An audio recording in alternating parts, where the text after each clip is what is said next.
अस्सलाम वालेकुम नाज़रीन, मैं हूं फरूख अब्बास न्यूट्रल बाय जावेद चौधरी। मैं नाज़रीन आज एक स्पेशल वीलॉग आपके सामने लेके आए हैं। एक चीज़ आज आपको बतानी है नाज़रीन, जर्नलिज्म तब तक जर्नलिज्म होती है जब तक वो टू साइडेड हो, हर तरह का व्यू उसके अंदर आ रहा हो। जब वो वन साइडेड व्यू पे चली जाएगी तो तब आप पार्टी होंगे, तब आप जर्नलिस्ट नहीं होंगे।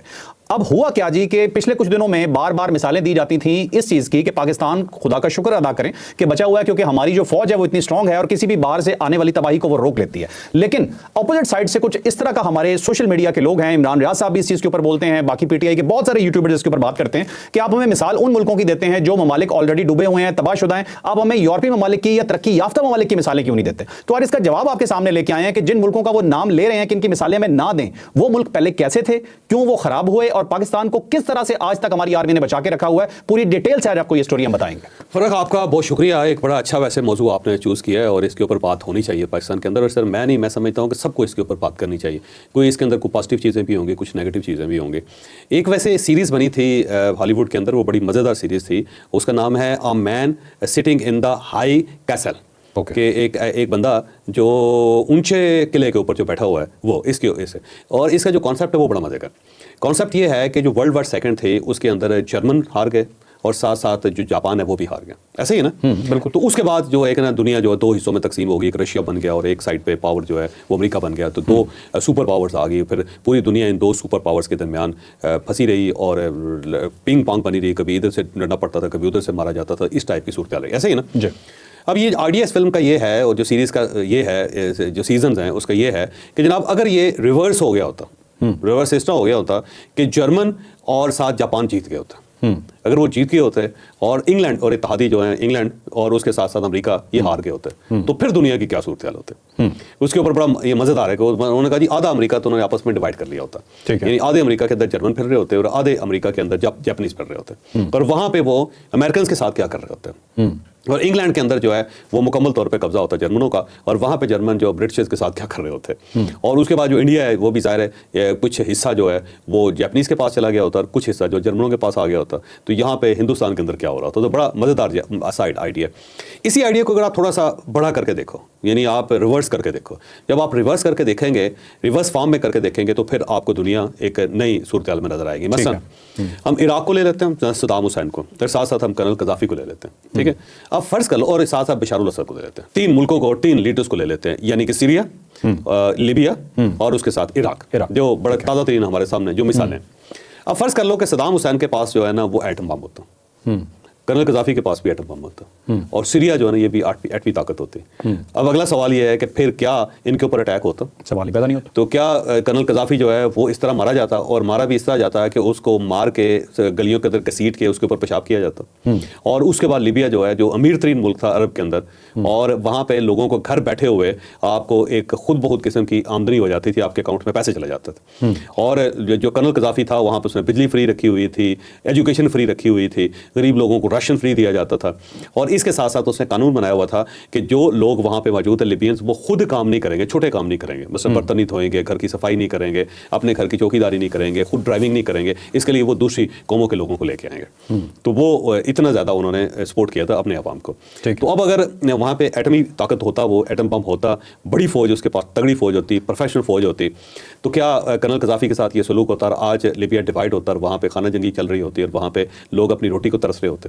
सेम इसी तरह इराक के अंदर अगर सद्दाम हुसैन एटमी पावर होता और फौज उसकी तगड़ी होती और उसका जो कब्जा था आवाम के ऊपर वो ठीक होता, तो क्या वहाँ पे अमेरिकन ने बमिंग करनी थी और क्या सद्दाम हुसैन को पकड़ के फांसी लगाना था और क्या इराक के ऊपर हमला करके उसके ऊपर कब्जा करना था? अमेरिका को 10 दफ़ा सोचना पड़ता, 10 दफ़ा सोचना पड़ता, बल्कि मेरा ख्याल है सोचता रहता और करता कभी भी नहीं है।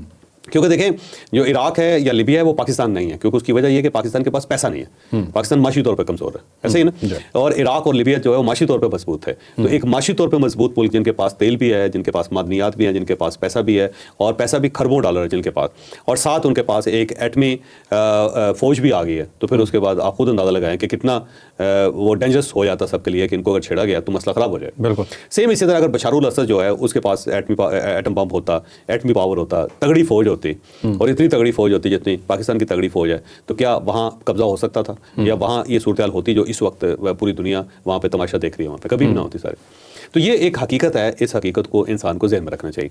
अब इसी को हम ले जाते हैं गज़ा के अंदर कि 23 लाख की आबादी है और एक स्ट्रिप है, और वो स्ट्रिप जो है इतनी खूबसूरत है कि अमेरिकन प्रेसिडेंट ये कह रहा है जी कि मैं वहाँ से साफ करके इन लोगों को निकाल के उसको मशरक़ वस्ता का सबसे खूबसूरत मुल्क या सबसे खूबसूरत खिता बनाऊँ। अगर उसके अंदर कोई चीज़ ना होती तो क्यों एक अमेरिकन प्रेसिडेंट इतना बड़ा स्टैंड लेता, इतना बड़ा ऐलान करता और पूरी दुनिया की मुखालफत के बावजूद वो डट जाता कि नहीं मैं ये करूँगा। इसका मतलब कुछ ना कुछ तो है ना उसके अंदर। तो ऐसी खूबसूरत जगह जो है उसके पास अगर एक रेगुलर आर्मी होती, चंगी तगड़ी और ट्रेंड आर्मी होती और साथ साथ वो एटमी पावर होता, तो क्या उसके साथ ये सलूक होता? क्या नेतन्याहू उसके ऊपर हमला कर सकता था? या 1 लाख लोग उनके मारे जा सकते थे? या 95% उसको इस तरह तबाह बर्बाद किया जा सकता था? और क्या अमेरिका या डोनाल्ड ट्रंप ये ऐलान कर सकता था कि मैं उसको साफ करके उसके ऊपर कब्जा करने लगा? सवाल ही पैदा नहीं होता। देखिए ये हकीकतें हैं, इन हकीकतों को आपको जहन में रखना चाहिए। अब पाकिस्तान जो है ना उसका 2-3 इशूज़ हैं, बड़े मेजर इशूज़ हैं। एक इशू तो ये है कि पाकिस्तान के अंदर जो बाकी इंस्टीट्यूशंस हैं फौज के अलावा वो काम नहीं कर रहे। यानी कोई आप डिपार्टमेंट देख लें आप जहाँ पे एक काम हो रहा हो, मसलन हाउसिंग है ना जी, गवर्नमेंट ने जब से पाकिस्तान बना हुआ है हाउसिंग की जिम्मेदारी गवर्नमेंट ने ली है।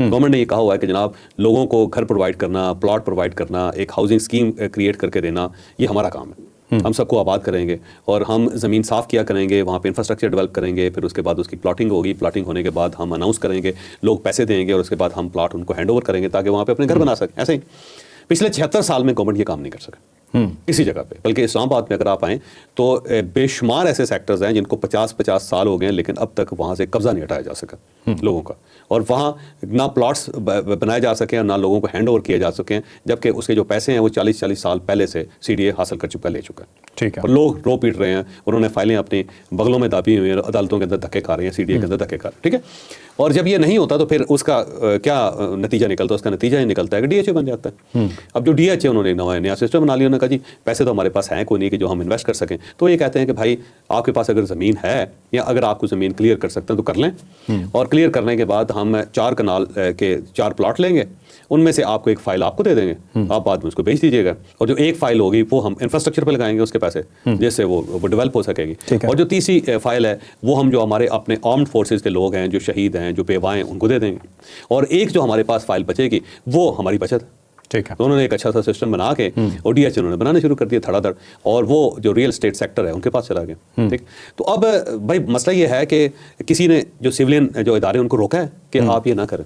आप कर लें ना, बिल्कुल सही कर लें, इतना बड़ा इंफ्रास्ट्रक्चर है आपके पास, तो आप क्यों नहीं कर रहे? लाहौर के अंदर क्यों नहीं हो रहा? कराची के अंदर क्यों नहीं हो रहा? इस्लामाबाद के अंदर क्यों नहीं हो रहा? किसी ने रोका तो नहीं ना। इदारे बने हुए हैं, खरबों रुपए तनख्वाहें ले रहे हैं, मरात ले रहे हैं, लेकिन जब परफॉर्मेंस की बात होती है तो कुछ नहीं होता। सर मुल्क में ज़लज़ला आता है, सैलाब आता है, कुछ भी आता है, फौज को तलब कर लिया जाता है, पुलिस इस काबिल नहीं है, आपके तमाम इदारे प्राइवेटाइज क्यों किए जा रहे हैं? क्योंकि वो चल ही नहीं पा रहे। चलने के बाद तो अब ये एक ज़ाहिर फौज एक इदारा है पाकिस्तान के अंदर और डिसिप्लिन इदारा है, और उन्होंने अपने सिस्टम को इंटैक्ट रखा हुआ है, वो काम कर रहे हैं, काम चला रहे हैं। वो जहाँ पे जो भी शख्स अपॉइंट करवाया जाता है या किया जाता है उसको फुल अथॉरिटी दी जाती है कि आपने ये काम करना है, मुकम्मल करना है। बार बार पूछना नहीं है आपने, फाइलें नहीं आपने तैयार करनी है, और फाइलें ऊपर जा रही हैं, कभी फाइलें नीचे आ रही हैं, कभी उसके स्पेलिंग ठीक किए जा रहे हैं, कभी उसकी टाइपिंग ठीक की जा रही है, कभी उसका कलर चेंज किया जा रहा है फाइल का, कभी उसके ऊपर फीते लग रहे हैं। नहीं, आपने काम मुकम्मल करना है, फुल अथॉरिटी। और वो बंदा जो है मुकम्मल करके कहता है जी ले जी ये आपने कहा था, ये हफ्ता में हो गया, आपने मुझे 10 दिन दिए थे, मैंने 7 दिन में मुकम्मल करके ये आपके मत्थे मार रहा हूँ, तो बात खत्म।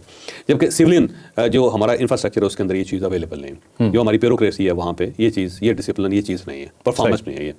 आप आज वैसे किसी महकमे को ख़त लिख दें और उनसे सिर्फ ये पूछ लें कि जनाब क्या मैं आपके दफ्तर के दरवाजे के सामने से गुजर सकता हूँ, पहली बात तो आप ये देखेंगे कि वो बाकायदा प्रोसेस में आ जाएगी दरख्वास्त।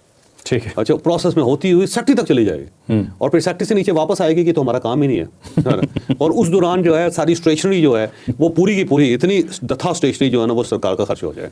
सही। और उसके बाद आपको पता चलेगा ये तो हमने फैसला ही नहीं करना था, लेकिन वो प्रोसेस जो है ना वो चलता रहेगा। सही। और हो सकता है कि वो प्रोसेस अगले 10-12 साल में मुकम्मल ना हो।